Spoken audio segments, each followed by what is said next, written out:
Hey guys, how's it going? Hope you're doing well. My name is Crown, and today I'm going to read you some very interesting stories that I hope that you're gonna love. And now, without further ado, let's go!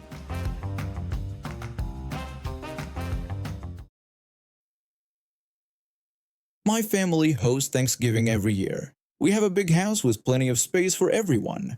My dad welcomes all guests, and my mom cooks amazing food. My uncle isn't related by blood. He married my mom's sister 15 years ago.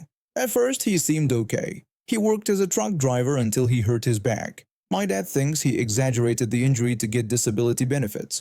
After that, he stopped working completely. He lived off his pension and Social Security. When my aunt retired, he started using her money too. That's when his entitled behavior became obvious. They would drive to our house in a tiny rundown camper RV. They parked in our driveway, but he only used it to sleep. The rest of the time, he took over our house. Nobody in my family minds drinking during holidays. We're adults who enjoy a few drinks, but my uncle would start drinking when he arrived and wouldn't stop until he passed out. By dinner, he'd dance around with no music, bump into furniture, and spill drinks on our carpet. If someone complained, he'd get too close, breathe alcohol in their face, and say we're family in this weird, calm voice. My dad once told him to keep it down because the kids were watching a movie. My uncle said it was Thanksgiving and we only see him once a year. The drinking caused more problems. He'd call old friends from town, and they'd go to every bar around. Weeks later, these guys would show up at our door. One guy came looking for my uncle because he owed $120 at the Rusty Nail. I told him my uncle had gone home. The guy said someone needed to pay because my uncle promised we would. When we called him about these tabs, he'd tell us to pay them because we're family, and he'd pay us back next time. He never did. He was obsessed with NASCAR. Everything he owned had NASCAR logos, clothes, coffee mug, wallet, and he always wanted to watch it on TV. Forget about Thanksgiving football. My dad told him once that everyone wanted to watch the football game. My uncle complained he hadn't seen the Charlotte race yet, and it was the semifinals. Mom suggested he watch it later since everyone wanted to see the game. He agreed but said he'd watch it right after, with the volume loud enough to hear the engines. If we voted against his TV choice, he'd sulk, then take my dad's recliner. After everyone went to bed, he'd blast NASCAR reruns all night, saying he needed engine sounds to sleep. One time, he turned our sound system so high it broke a speaker. Worst of all, he never left when he was supposed to. A 4-day weekend turned into 2 or 3 weeks. He'd make excuses about bad weather for traveling or plans with local friends. My aunt would sit quietly, clearly embarrassed but not saying anything. She's very nice and deserved better. After years of this, my mom had enough. In 2011 or 2012, she came up with a plan. The night before Thanksgiving, while my uncle and aunt set up their camper, she told us how to make sure he wouldn't stay too long. My siblings and I listened closely. My dad looked doubtful but curious. Mom said she'd make 3 bowls of salsa, 2 regular ones for us and a special one for him. When my brother asked what made it special, Mom smiled and said ghost peppers, hot enough to make him think twice about staying another night. On Thanksgiving Day, Mom put out snacks before dinner. There were chips, dips, veggies, and 3 bowls of salsa that looked the same. We knew which one was for my uncle. He went straight for the beer when he arrived. After his 3rd one, he went to the snack table. We positioned ourselves around him so he'd only get his special bowl. He ate a chip with salsa. Nothing happened. He took another. Still nothing. My sister asked how the salsa was, mentioning Mom made it special this year. He said it was good and flavorful. We encouraged him to eat more. By the 5th chip, it hit him. His face turned red. Sweat appeared on his forehead. His eyes widened, and he started gasping. He begged for water. Dad gave him some, which makes spicy food worse. He drank it anyway. He asked what was in the salsa. Mom told him just a few ghost peppers, adding they're good for circulation. He ran to the fridge looking for milk, but we were out. For an hour, his mouth burned. Even beer didn't help. That evening, he was quiet. The next morning, while we had coffee, he appeared with packed bags. He said it had been a good visit, but they needed to go home because he had an appointment Monday. Mom offered him leftover salsa for the road. He refused quickly. Every year after that, Mom put a bowl of ghost pepper salsa on the counter when they arrived, and they always left right after Thanksgiving dinner. Simple solutions work best. For us, a little heat solved our big problem. My family often asks me for advice when they have problems. I worked as a paralegal for 5 years before switching to IT security. My background in both legal matters and digital security makes me the go-to person for complex situations. My cousin from Arizona called me 3 years ago with an idea she had. She wanted professional photos taken. Nothing wild, just nice pictures her husband could look at as they got older. She was clear about one thing. These photos were meant to be private. She researched photographers for weeks and checked portfolios from 20 different studios. Her budget was tight because they were saving for a house down payment. She found a photographer who charged $300 for a 1-hour session. This photographer advertised himself as specializing in tasteful portrait photography. His online gallery showed professional work with local business owners. Before booking, she asked him if he had any confidentiality agreement. He told her he didn't. My cousin consulted me first about writing her own agreement. I warned her that self-written contracts might have loopholes. She asked if he would sign something she wrote up. She explained she wanted to be the only one with copies and would need him to give her the SD card without keeping any copies. He agreed but told her to buy the SD card herself. The photographer suggested a specific high-capacity card that cost $40. She bought the card he recommended and wrote an agreement that said the photo shoot would last 1 hour. He would be paid $300. He would edit 6 photos she picked and print them. She would provide the SD card. He would delete all photos from his devices. He would not share the photos with anyone for any reason. The photos belonged only to her. Any violation would result in legal action. He confirmed understanding of privacy expectations. They both signed it. She made 2 copies and had him initial each page. The photo shoot happened at a local studio with professional lighting. My cousin selected her favorite shots from 70 different poses. He edited the photos, enhanced the lighting, and removed minor skin blemishes. He printed high-quality copies on premium photo paper. She got her SD card with all raw and edited images. She checked that the card contained all 400 original photos. She thought everything was done. 6 months later, my cousin called me upset. The photographer had contacted her saying he had copies of her photos and knew a website that would pay $500 for them. He threatened to sell them unless she paid him $500. He sent screenshot proof showing he had backed up all the photos. His email contained veiled threats about her reputation. I recorded our conversation for potential evidence. I told her not to pay him. If she paid once, he might just ask for more money later. This was textbook extortion and violated state blackmail laws. I suggested she remind him about their signed agreement where he promised not to save or publish her photos. I also told her to warn him that if he published them, she would tell everyone on social media what he did. I helped her draft a formal cease and desist response. We included sections of the Arizona blackmail statutes in the email. She thanked me and handled it herself. 6 months after that, I was browsing online when I saw my cousin's face on a website. I knew it was her because of the tattoo of her son's name and birthday on her shoulder. The photographer had published her photos despite their agreement. I called her right away. I told her I found her photos online. She asked if I was serious. I told her I was looking at them right then. I sent her the links, then took action. I found local Facebook groups in her area and posted about what the photographer had done. My cousin didn't want her name connected to this because she worried it would make more people search for the photos. So I learned how to file Digital Millennium Copyright Act takedown notices and sent them to every site with her images. I also searched for any other copies online and filed notices for those too. The takedowns worked. None of the sites fought them. While dealing with this, someone sent me a message with an attorney's phone number. I called the attorney and explained what happened. He told me he couldn't do anything until my cousin contacted him herself. I told my cousin to call the attorney, but she tends to forgive people too easily. She thought the bad reviews and takedowns were enough punishment. 6 months passed, and my cousin called again. She told me the photographer had emailed her. I guessed it was him right away. I asked how much money he wanted now. She told me he was asking for $10,000 to delete her photos and as payment for damage to his business. He had hired a lawyer who sent a formal demand letter. The letter claimed defamation and business interference.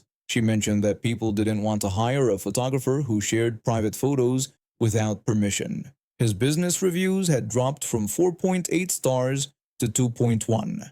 I told her it was time to call the attorney. This time she agreed. I helped her gather all digital evidence of his threats. We documented exact timestamps and IP addresses from his emails. The attorney filed for an emergency injunction against him. The photographer had enough money to fight in court for a while. He hired one of the most expensive defense attorneys in the county. But we had solid evidence: the signed agreement, his emails asking for money, and proof he published the photos against her instructions. The prosecutor discovered he had done this to 3 other clients. Those women joined the lawsuit as witnesses. After a year in court, my cousin won. The jury deliberated for only 4 hours before reaching their verdict. The photographer was found guilty of blackmail, and she won a civil case for a lot of money. The judgment totaled $75,000 plus legal fees. He went to prison for 3 years in Arizona. The judge cited his flagrant disregard for contractual obligations in the sentencing. He had sold most of his things trying to stay out of jail, so my cousin probably won't get much of the money. He transferred properties to family members to hide assets, but his future earnings will go toward paying her back. The court ordered wage garnishment of 25% after his release. His reputation as a photographer is ruined too. He lost his business license and professional certifications. My grandfather left me his small orchard when he died 5 years ago. It wasn't huge, just 2 acres with about 40 trees, but it was enough to make a living selling fruit at the local farmer's market. The orchard had been in our family for 3 generations. My grandfather taught me everything about fruit cultivation since I was 8 years old. I worked hard on that orchard. Every morning I'd wake up at 5 a.m. to check the trees, prune them and water them. I specialized in heirloom varieties that couldn't be found in regular supermarkets. The work was tough, but watching those trees grow made it worth it. I built a loyal customer base at the farmer's market who paid premium prices for my organic fruit. Things were fine until last summer when a new family moved in next door. I brought them some apples as a welcome gift. The husband and kids seemed nice, but the wife was different. She complained about the smell of organic fertilizer even though I only used it twice a year. One morning while I was picking cherries, I heard someone calling from the fence. It was the neighbor woman, wearing fancy clothes that didn't fit the setting. She said my cherries looked good. I thanked her and told her they were doing well this year. These particular cherries were a rare black variety that took 3 years to start producing fruit. She told me she was having a book club meeting that weekend and wanted 5 pounds of cherries for dessert. We barely knew each other, and she was asking for 5 pounds of my best produce. I told her I sell these at the market to make a living. She said she'd pay $10 for all 5 pounds. Those cherries would sell for $50 at the market. These were premium organic cherries that required special care year-round. Her offer wasn't fair. I told her I couldn't do that and explained they cost $10 per pound. Her friendly attitude changed right away. She asked if I was serious and said neighbors should help each other out. She mentioned that her husband had jump-started my truck last month, which wasn't true. I explained this was how I earned money but offered to sell her some at the normal price. She got angry and said they were just cherries that grow on trees and that I wasn't doing anything special. She claimed her cousin owned a large orchard and gave away fruit all the time. I tried explaining the work of organic farming, but she wouldn't listen. She told me to keep my cherries and that she'd find them elsewhere. She walked away, and the next day I found several cherry trees with broken branches and most of the ripe fruit gone. The damage went beyond just taking fruit. She had snapped branches that would take years to regrow. I spotted a scarf caught on one of the broken branches, the same scarf I'd seen her wearing. There were also distinctive shoe prints in the soft soil that matched her designer boots. I went to her house and knocked. When she opened the door, she had cherry stains on her shirt. Behind her on the kitchen counter, I could see a large bowl of freshly washed black cherries. I asked if she stole my cherries last night. She acted offended and asked how I could accuse her of stealing. I showed her the scarf and asked how she could explain it. She claimed she threw it away days ago and someone must have planted it there. I pointed out the cherry stain on her shirt. I also mentioned the distinctive shoe prints matching her boots. She looked down and said she bought cherries from the grocery store that morning. I knew this was impossible since no local stores carried this rare variety. I told her I knew it was her and asked her to stay off my property. She asked what I would do about it and said her husband was friends with the police chief.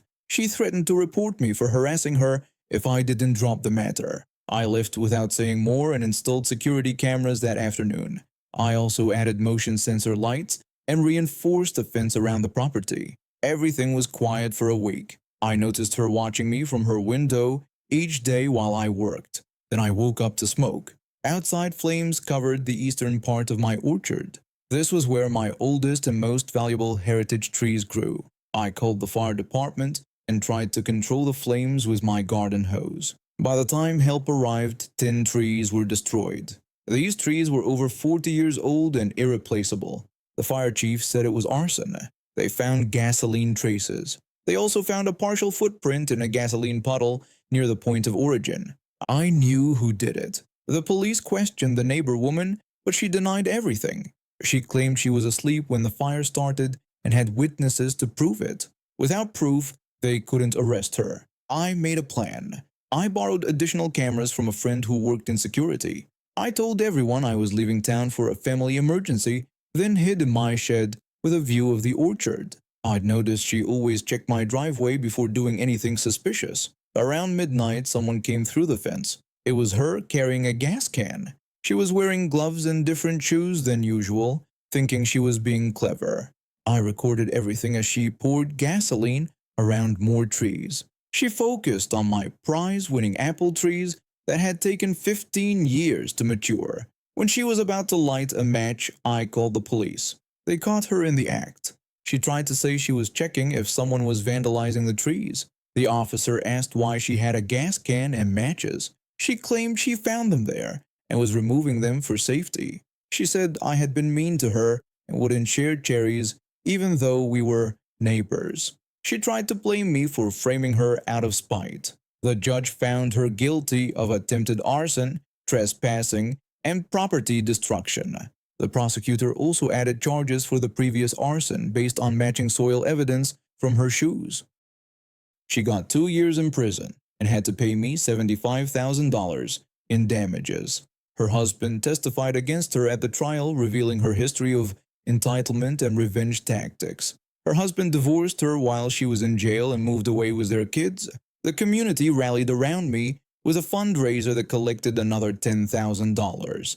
I used the money to fix my orchard and install a security system. I hired an agricultural consultant to help replant with disease-resistant varieties. The new trees are growing well, and I've added some rare varieties that sell for high prices. I expanded the orchard to include a small farm store where locals can buy directly. I now offer orchard tours to school groups to teach them about sustainable farming. I focus on my trees now. The experience taught me the importance of protecting what matters. They've never let me down. My uncle wasn't my blood relative, but my mom's best friend's husband. Everyone called him Old Soldier because of his military past. He worked as a foreman at the local mine after serving as an engineer in a major war. He and his wife never had children due to medical issues. They saved money and traveled with friends and my parents. Old Soldier fixed everything himself and never wasted money. His wife had a huge family that saw him as their personal bank. Her relatives often visited with stories about needing money for rent or repairs. Old Soldier would get out his checkbook and give them money they rarely repaid. When I turned 21, Old Soldier took me for my first legal drink. He ordered water instead of his usual beer.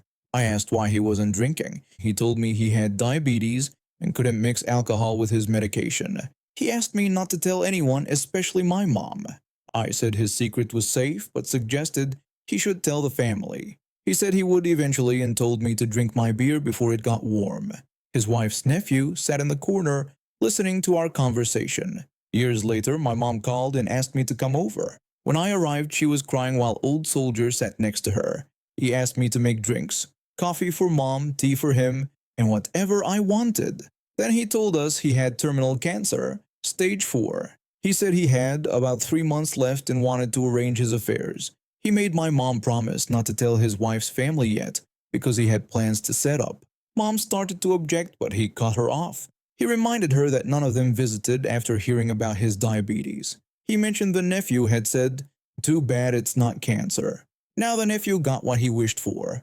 2 weeks before he died, Old Soldier called me at 3 a.m. because he couldn't get out of the bathtub. The next day, I helped him repaint his bedroom as he promised his wife. While painting, he told me he recorded videos with his lawyer for his will reading. He wanted everyone there to see it. He died the following month.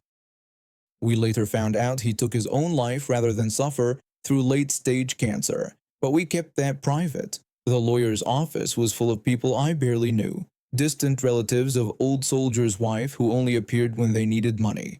The lawyer told us Old Soldier recorded a message for everyone. On screen, he looked sick but better than his final days. In the video, Old Soldier said if we were watching, he was dead from cancer. He thanked those who helped without being asked and respected his independence. Then he addressed his wife's family. He said they only ever wanted his money. He knew some celebrated when they heard about his diabetes and mentioned someone had wished it was cancer instead.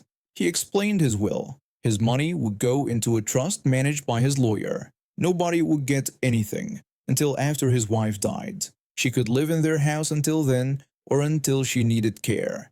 After that, the house would be sold and added to the trust. People who borrowed money and paid it back would get a fair share. Those who hadn't repaid would have their share reduced by what they owed. Some would get nothing.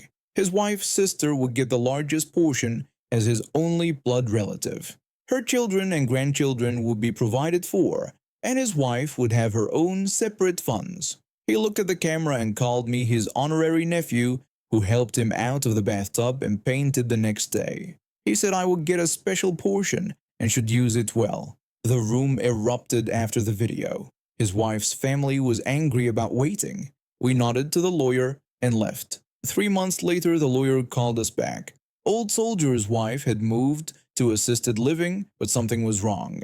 The lawyer played another recording. Old Soldier said if we were watching this, someone moved into his house against his wishes. That person would be cut out of the will. He had neighbors watching the house, and they would get the cut instead. His wife's niece and her boyfriend had convinced the old woman to move out for her own good, then moved in with their kids and dog. They didn't know Old Soldier paid neighbors to report such activity. The niece screamed when she heard this. She tried to claim they were just house-sitting. The lawyer showed photos of moving vans and furniture being brought in.